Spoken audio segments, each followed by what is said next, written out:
Olá, sejam bem-vindos a mais um programa Conversa Pública, um programa aqui das redes sociais do CRA-RJ, que você pode assistir pela TV CRA-RJ Play e pela rádio ADM-RJ.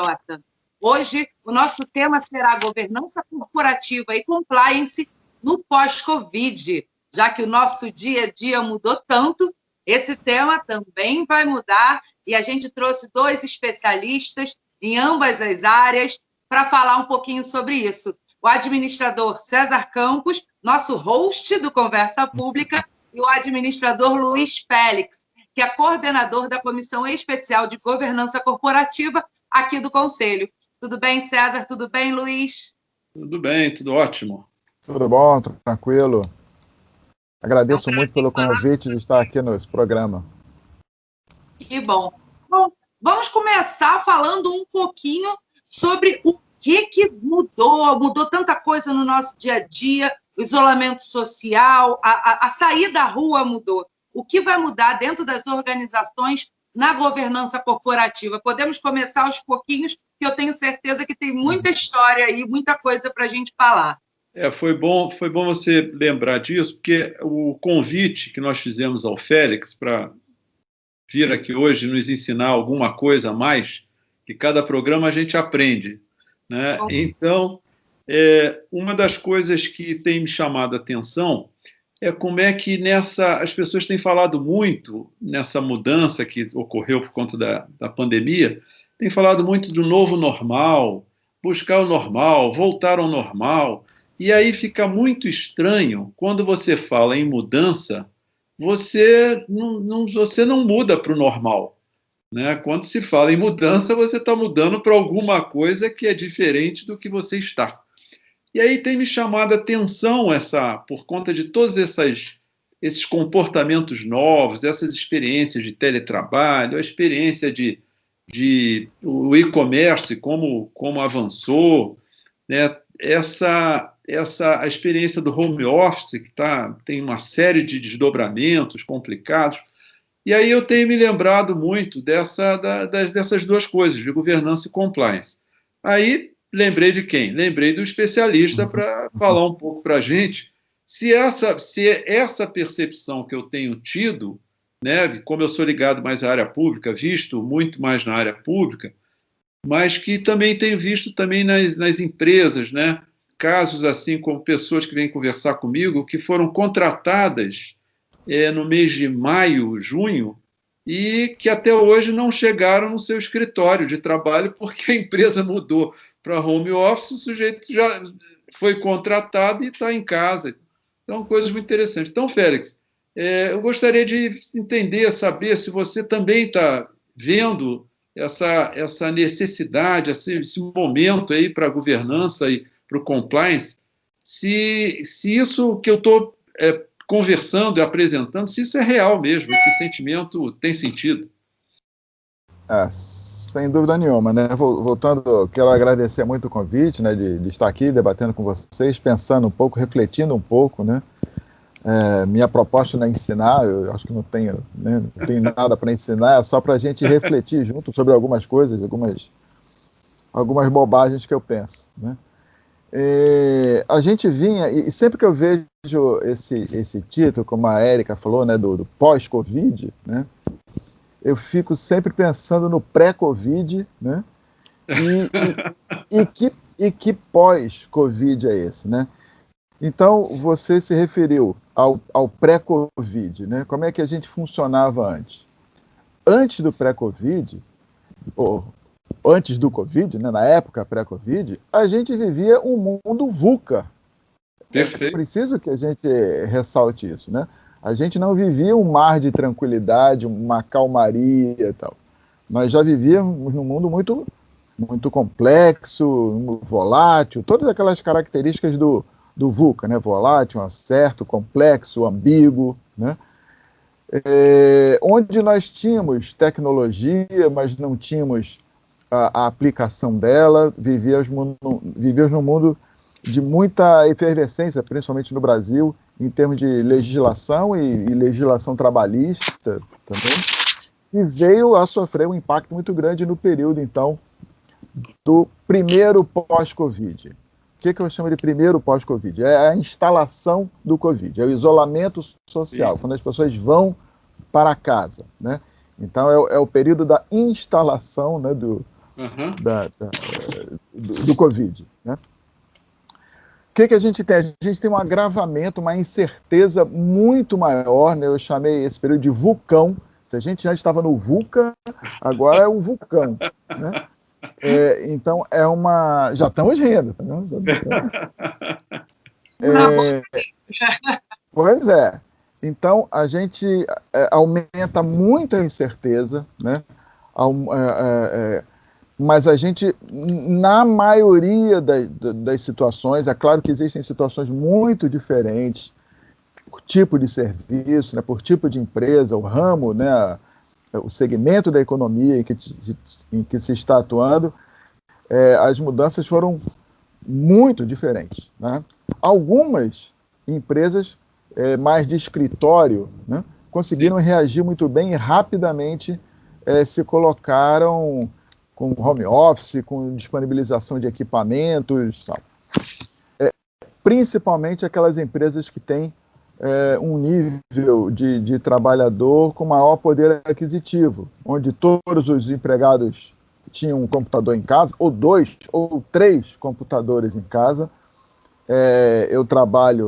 Eu já trabalhava em home office antes, né? Então o meu mundo pré-Covid já era home office, e trabalhava, e tenho alguns parceiros que também trabalhavam em home office, mas que no período primeiro pós-Covid, as esposas e os filhos ficaram em casa, e as esposas dos vários amigos, né? Cada amigo tem uma esposa, né? As esposas, 2 amigos, né?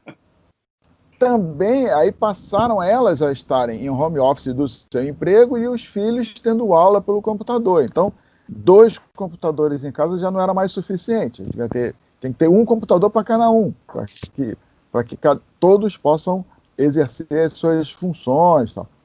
Mas em alguns outros segmentos foi muito complicado, né? O que depende de venda, por exemplo, uma loja, né? Alguém que precise de venda, não adianta nada, não adiantava nada ele abrir a loja, porque não tinha ninguém na rua passando, ninguém ia entrar para comprar nada e tal, né?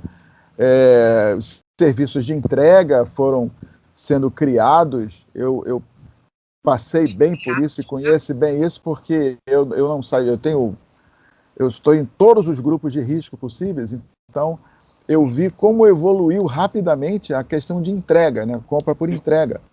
Muito mais sofisticada hoje do que... Foi uma mudança radical que a gente teve em vários segmentos. Segmentos de alimentação, segmentos de entrega de produtos, de roupa. Foi, assim, uma criatividade enorme, né? Isso.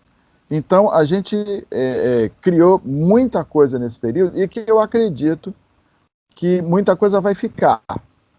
Muita coisa do que foi estabelecido agora, do que foi criado agora, vai ficar para o período. E existe o outro período pós-Covid, né, que é o período de... E quando essa crise acabar? E quando a gente voltar, ou tiver condições de voltar? Então, esse é o que eu chamo de pós-Covid 2. Né? É o momento em que a gente não tiver mais a sombra do Covid. Como é que vai ser? A gente vai voltar para aquela realidade pré-Covid, realidade aí entre aspas, né? Mas vamos voltar para aquela realidade pré-Covid, vai ser o que chama lá de novo normal, vai ser uma coisa completamente diferente, vai ser uma mistura. Como é que vai se dar? E eu digo categoricamente, eu não tenho a menor ideia. Né? Eu não tenho a menor ideia. Essa é a única resposta possível, eu acredito. Eu não tenho a menor ideia. Eu acho que a gente tem indícios de que vamos voltar ao que era antes, temos indícios de que nunca mais as coisas serão, nunca mais será como era antes, né? A posição mais razoável é imaginar que alguma coisa vai ser aproveitada, ou outras coisas não vão poder ser aproveitadas, né? Ô, Félix, diga. Félix, nessa situação, como você bem colocou, a gente está diante de muita incerteza. Quer dizer, já existiam incertezas antes, mas agora, quer dizer, o mundo moderno é um mundo de incerteza. Mas com a questão da Covid, essa incerteza parece que aumentou, porque o que a gente conhecia como sendo normal, né, que as coisas funcionavam normalmente daquele jeito, agora vão ter que funcionar de outro jeito. Nesse momento, como é que você vê a questão de compliance e governança, exatamente nessa, como se fosse uma reconstrução? Porque vai ter que redefinir algumas coisas, né? Eu tinha um conceito, a gente já conversou um pouco sobre isso, até com a Érica também, a gente já fez uma apresentação sobre isso. Eu tinha um conceito um pouco diferente do tradicional, de que o compliance não é meramente um atendimento às leis, a normas e regulamentos. Tem um conceito maior sobre isso, que eu chamava de compliance de expectativas. Quer dizer, na verdade, o compliance é você atender a expectativas que existem. A lei, as normas, nada mais são do que a criação de uma expectativa, né? Você estabelece uma regra, uma norma, um padrão de convivência dentro da expectativa de que todos vão se comportar daquela forma, vão agir daquela maneira. Então, nada mais é do que uma expectativa também. Mas existem expectativas que estão fora da lei, fora da norma, são expectativas pessoais. E dentro disso, eu acho que o que cresceu muito foi uma ideia do que eu passei a chamar de compliance social, né? Então, o que é esse compliance social? Existe uma regra, uma norma lá do campo da ética, que passa pelos cursos de direito também, que é a ideia de que você pode descumprir a lei, descumprir as normas, em nome de um bem maior, de algo que tenha um valor maior. Aquele famoso exemplo, né, o garoto caiu na grama e alguém chega para socorrer, ele sofreu um acidente, caiu na grama, chega alguém para socorrer e encontra uma plaquinha, não pise na grama. E aí ele fica na dúvida, e agora, eu socorro a pessoa que sofreu o acidente, mas eu vou ter que pisar na grama, tá? Né? Então, mas não, a vida humana está em jogo, né? É muito mais importante eu salvar a vida dessa pessoa do que descumprir a norma de não pisar na grama. Não pisar na grama fica ridículo diante do valor da vida humana. Com essa, o que o Covid nos acendeu, nos disparou, foi essa ideia, que ela ficou mais nítida, a ideia do compliance social, onde a gente tem valores, quer dizer, a gente foi chamado, né, a gente foi despertado para essa ideia de valores maior do que os padrões que a gente tinha estabelecido. Então, olha, isso não vale mais porque está em jogo a vida humana, e a vida humana vale mais do que isso. Então, essa conceituação, ela desarruma, ela desestrutura um pouco a nossa organização e a nossa visão de compliance, e até de governança, mas dentro de uma visão que eu estimo muito positiva, né? Que é o entendimento de que o valor da vida humana é mais alto e tudo que a gente fizer vai ter que estar voltado para essa ideia, né? E não o respeito às normas, tal. Dessa expectativa, né, é que eu acho que é a nossa grande possibilidade de ganho no futuro. Né? Do futuro, a gente incorporar... eu até estava conversando no outro dia com os amigos e estava falando o seguinte, olha, o único precedente na história recente que a gente tem de algo como o Covid foi a Segunda Guerra Mundial, né? E a Primeira e a Segunda Guerras Mundiais e a gripe espanhola de ler no livro, que a gente não conviveu com ela. Exatamente 100 anos. 100 anos, pois é. E ficou muita coisa boa da guerra. A guerra foi uma época de avanço social, avanço político, avanço econômico, avanço tecnológico, né? E muitas das coisas que a gente desfruta hoje vieram desse período. E aí, bom, o que a gente pode levar de positivo, né, Porque você percebe o seguinte, até eu já discuti muito também sobre a questão dos planos de contingência, né? Dentro da governança, né, a ideia de plano de contingência. Você imagina o seguinte, essa pandemia, ela afetou tudo em todos os lugares. Isso. Não existe nada, nenhum aspecto de nenhum lugar. No outro dia eu estava lendo, tem uma ilhazinha lá perto da África do Sul, né, que não tem ninguém contaminado pelo Covid. Uma ilha perdida no meio do oceano, tal. Esse lugar não tem Covid. Fora isso, é do mundo. Todas as atividades. Impressionante isso que você está falando, porque a gente esquece da nossa realidade aqui, por exemplo, os indígenas. Isso. Nunca ninguém pensou que uma situação dessa mundial, que a Alemanha, os Estados Unidos, a Austrália, tivesse com um problema que é igual à tribo indígena lá do Alto Xingu, né, que está sofrendo a mesma situação. Fernando de Noronha, outro dia eu estava vendo uma matéria sobre Fernando de Noronha, e Fernando de Noronha teve alguns casos de Covid. Né? Não teve nenhuma morte, mas teve alguns casos. Agora, Fernando de Noronha é no meio do oceano. Né? Quer dizer, não houve canto no mundo que não fosse afetado. Agora, eu queria te perguntar uma outra coisa, nessa linha de raciocínio que você está seguindo. Mas é uma questão interessante quanto a Fernando de Noronha, que tem a ver com gestão, né? É que eles decidiram reabrir o parque turístico, né? Mas só pode ir quem já foi contaminado. Ah, sim, eu achei interessante mesmo esse critério. Gestão, né, que pode ser até contraditória, né? Não vou entrar no mérito científico da coisa, mas é uma questão que você só poderia fazer ali. Né? Exatamente. Então, você consegue fazer isso, né?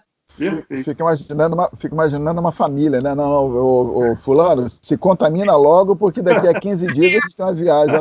Você não vai poder ir. Agora, Félix, uma coisa...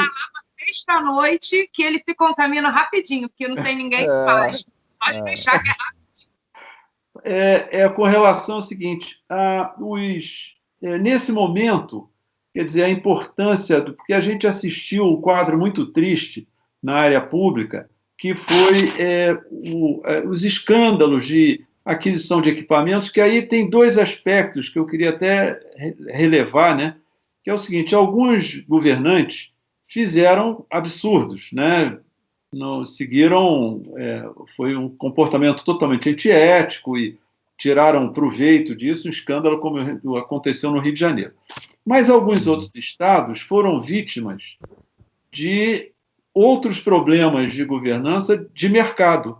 Quer dizer, as empresas privadas elevaram o preço absurdamente para tirar proveito de uma situação. Um é exatamente mal intencionado e o outro é vítima, porque o mercado funcionou de um jeito, dependendo da região, né? Alguns estados brasileiros passaram por isso. E aí, com essa situação, o compliance, né, a governança e o compliance, as duas coisas, são ferramentas extremamente importantes. Né? Pois é, e essa é uma situação que exemplifica bem o que eu estava falando do compliance de expectativas e a ideia do compliance social. Né? Porque se você pegar a visão tradicional, né, é isso, que, no caso do comerciante, né? Não no caso do governante lá, mas no caso do comerciante, é isso que se espera, né? Aquela famosa lei da oferta e da procura, né? Olha, se eu tenho uma demanda maior por um produto meu, eu vou vender por um preço maior, tem mais gente procurando do que a minha capacidade de produção, então eu vou simplesmente aumentar o preço, meu lucro vai ser maior. Isso é plenamente aceitável no mundo capitalista, nós vivemos com essa regra, né, tal. É uma lei. É uma lei. Né? A lei da oferta e da procura. Né? Dentro dessa visão, né, que eu estava trazendo, do compliance de expectativas, sobretudo do compliance social, isso é um desrespeito.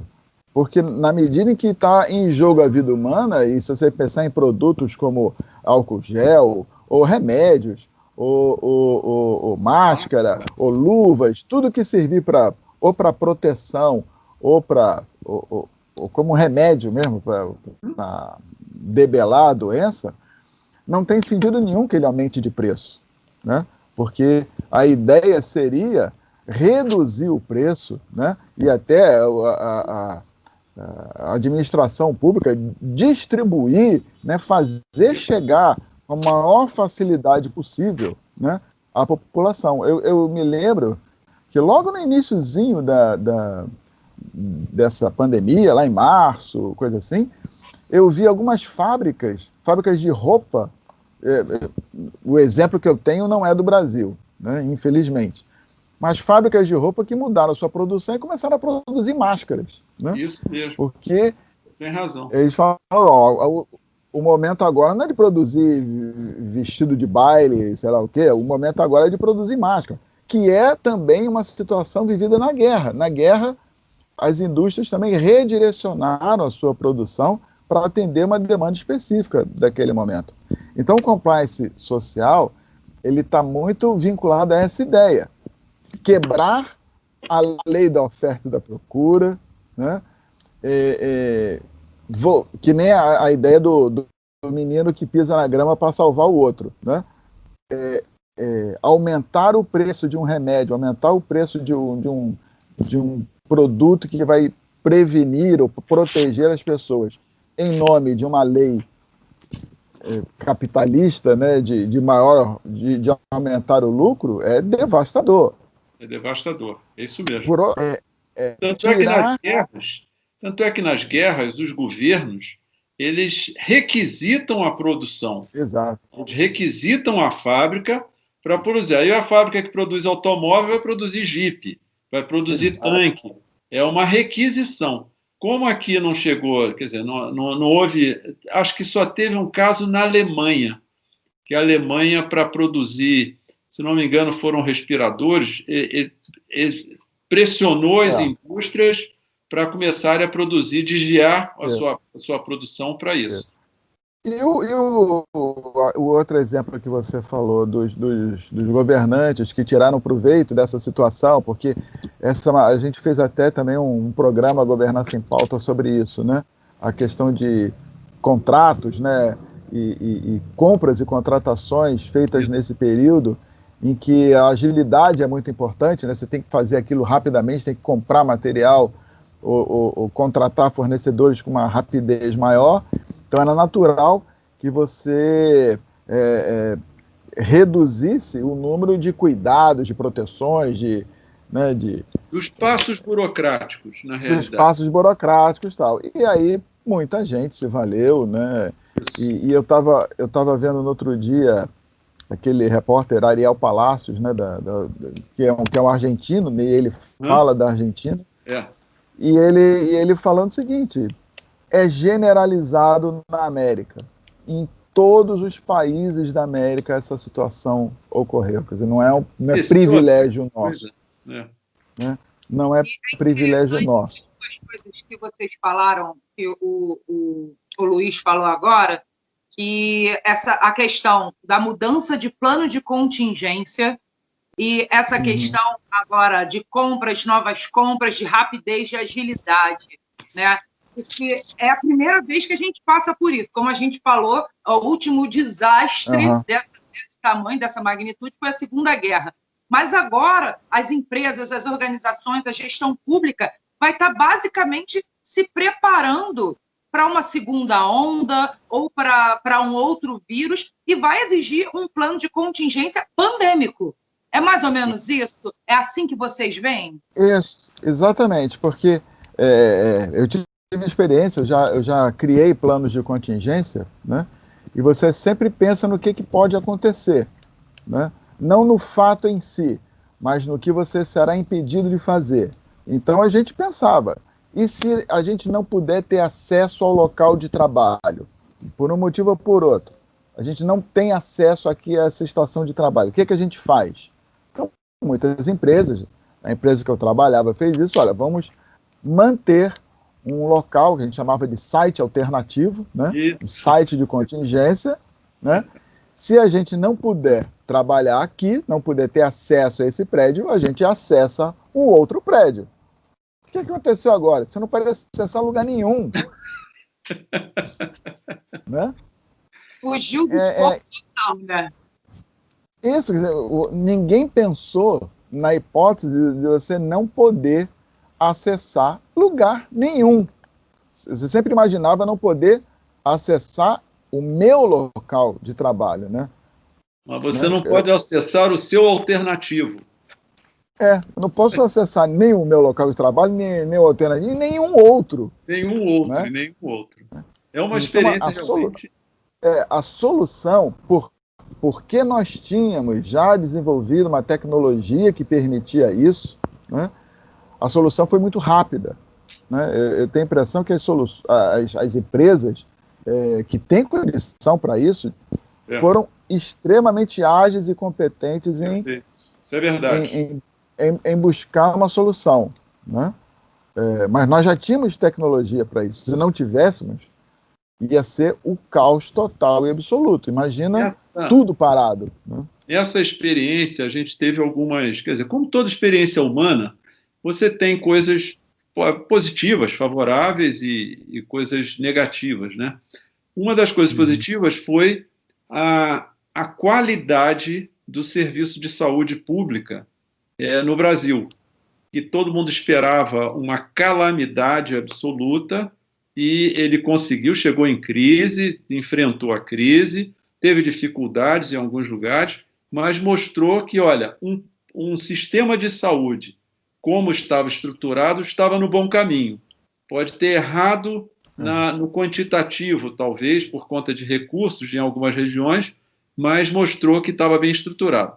E aí estou levantando isso, porque, como isso foi uma revelação positiva, né, tem uma questão séria para governança e compliance, que é a questão de quais eram os parâmetros que os hospitais tinham para definir quantos leitos de CTI eram necessários, porque esse foi o grande problema do sistema de saúde, né? Teve uma demanda muito maior do que a sua capacidade de responder. Como é que você vê isso, Félix? De novo, né? Se a gente imaginar o pré-Covid, o período pré-Covid, né, nós já tínhamos muita dificuldade na área de saúde, principalmente para a população mais carente. Né? Isso. Então, para a população mais carente, não precisava de Covid para estar em crise. Né? Já era um atendimento não viveu lento nada e tal. Diferente. Já tinha essa situação. Eu me lembro que no início da pandemia, a decisão era: se você tem sintomas brandos, fique em casa. Isso. Essa era a orientação. Não vá para o hospital. Né? Para não sobrecarregar o sistema. Isso. E hoje os médicos percebem que erraram nisso. Né? Mas o que eu imaginei no início era o seguinte: essas pessoas que vão para o hospital, eu estou com um sintoma qualquer, tal, eu vou para o hospital, eu vou ficar numa sala com outras 50, 100 pessoas que estão sentindo a mesma coisa que eu. Se tiver um daqueles 50 tiver contaminado no início do dia, no final do dia os 50 estão contaminados. É isso mesmo. Né? Então, de início tinha um, no final do dia tinha 50. Eu acho que, de uma forma ou de outra, os hospitais, né, a administração hospitalar, toda essa área de saúde reagiu extremamente bem, de forma extremamente positiva, porque, lembrando, nós não estamos na Alemanha, nós não estamos na Inglaterra nem na Finlândia. O nosso sistema de saúde já era problemático. Não precisávamos do Covid para ter crise, já era problemático. Especialmente no Rio de Janeiro, com fechamento de vários hospitais, postos de saúde, aquela clínica 24 horas, vários. Oi? UPAs. fechados, né? Então o atendimento já era precário. Isso. O SUS, que era reconhecido, e isso muito em cima do que você falou, o SUS era muito mal visto, né? E eu acho que ele sai dessa crise como um exemplo para o mundo, né? Isso, O é isso Sistema mesmo. Único de Saúde É universal. Atendimento universal. exato, quer dizer, a estrutura, os fundamentos dele são um exemplo para o mundo. O nível de comprometimento médico, né, aí já é outra coisa, mas a estrutura é sempre muito boa. Então, eu acho que, em termos de saúde, o da administração hospitalar, a atividade médica e de apoio aos médicos, né, estou falando de saúde como um todo, a enfermagem, Isso, então, foram realmente exemplares, né? E, de novo, tomara que isso fique para a posteridade, né? O pós-Covid-2, que a gente consiga levar e consiga aprimorar, valorizar, reconhecer a importância do SUS para a saúde pública, não apenas para a Covid, mas para tudo. Lógico, né? É isso mesmo. E, de novo, só para resgatar uma questão que a Érica colocou, que eu não tive, que eu não completei a ideia que eu queria. Tecnologicamente, eu acho que a gente deu banho. Né? Uhum. A nossa deficiência foi no comportamento humano, no comportamento ético, no comportamento pessoal. Nisso eu acho que é esse o passo que a governança tem que aprofundar. A gente tem código de ética, a gente tem programa de integridade, a gente tem um monte de programas nesse sentido, mas que a gente percebe que a nossa fraqueza está aí. A nossa fragilidade está muito mais no comportamento ético, no comportamento humano, a despeito da gente ter códigos de ética maravilhosos, todos povoando as estantes, né? Uma coisa que eu falo até muito, a gente hoje passa o dia inteiro vendo ou fazendo lives, né? Apresentações, não sei o quê. E eu fico vendo a quantidade de pessoas, não é nenhuma crítica, a quantidade de pessoas que aparecem tendo ao fundo uma estante recheada de livros. Né? Eu só mudo de vez em quando. Tem livro para fazer o contracapa, tem livro para fazer aquela de vez em quando. Aí eu falo assim, caramba, onde é que essas pessoas compram esses livros? Porque estão falindo, né? Todas as livrarias estão falindo, né? Essas pessoas comprarem, deve ser tudo livro antigo, né? Do tempo que os livros estavam em alta, que agora está tudo falido. Félix, a gente está estourando o nosso tempo, por isso eu queria pedir para vocês, quando o papo é bom, é rápido mesmo, para vocês falarem, darem um último recado, falarem o que vocês pensam no pós-Covid-2, o mundo agora é outro, o que vocês acham que vai ser o ponto mais importante para a gestão pública, para a governança corporativa, para o bom andamento das organizações? Qual vai ser o pulo do gato, na opinião de vocês? Olha só, para mim tem uma coisa importante, que é o seguinte, tem uma geração inteira, né, que viveu esta mesma, todos os problemas de todas as demais gerações.